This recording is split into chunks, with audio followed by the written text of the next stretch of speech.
The new Ferrari 12Cilindri makes 830 GP the old-fashioned way.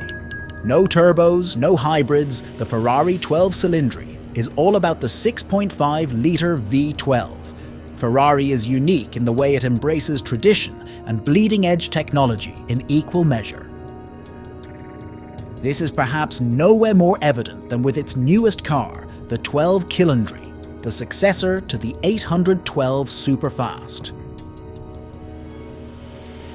Ferrari pulled off the covers of the 12Cilindri and 12Cilindri Spider on Thursday in Miami, and as the name implies, it's all about that 12-cylinder engine.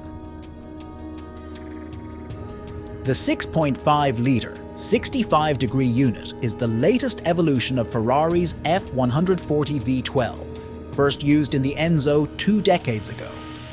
Here, it makes 819 naturally aspirated horsepower at 9,250 revolutions per minute and 500 pound-feet of torque at 7,250 revolutions per minute, with redline set at a screaming 9,500 revolutions per minute.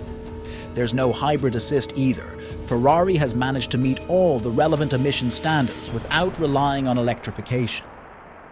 It's broadly similar to the engine in the 812 Competizione, complete with titanium connecting rods and a valve train that ditches the typical hydraulic lifters for a rigid system with roller finger followers. Unique, though, is a system called aspirated torque shaping, which uses electronics to modify the torque curve in third and fourth gears. Paired with the engine is an 8-speed dual-clutch gearbox mounted at the rear, which promises 30% quicker shifts than the 812's transmission. Given the 812 was one of the quickest shifting cars on the road, we can only imagine what this feels like. A switch to taller 21-inch tires effectively shortens the gear ratios by 5.0%, contributing to better acceleration. Ferrari quotes a 62 miles per hour time of 2.9 seconds and a 124 miles per hour time of less than 7.9 seconds. The Spider is barely slower, with acceleration times of 2.95 seconds and 8.2 seconds, respectively. Top speed for both is above 211 miles per hour. In terms of size, the 12Cilindri is slightly bigger than the 812 Superfast in most dimensions, though the wheelbase is an inch shorter. The design is similar to what we've seen with the Roma, with more technical detailing. The black panel ahead of the hood and between the lights references the plexiglass panel found on early examples of the 365 GTB4 Daytona. Really, the whole thing is quite Daytona-esque. Inside, you get the now traditional Ferrari steering wheel festooned with controls. But unlike a lot of new models from the brand, there's a central infotainment display. Otherwise, the cabin isn't too different from what we've seen in the Puro Sangue, minus the rear seats.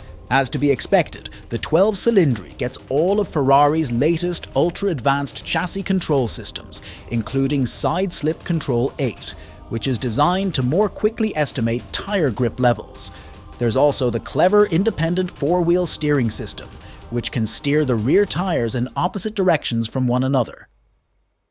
As mentioned earlier, wheel sizes are up from 20 to 21 inches, with 275/35ZR21s up front and 315/35ZR21s out back. Buyers have a choice of Michelin Pilot Sport S5 or Goodyear Eagle F1 Super Sport tires. Ferrari only quotes a dry weight, meaning without the fluids necessary for driving, so we don't know exactly what the 12Cilindri weighs. The dry weight for the coupe is 3,459 pounds and 3,571 pounds for the Spider.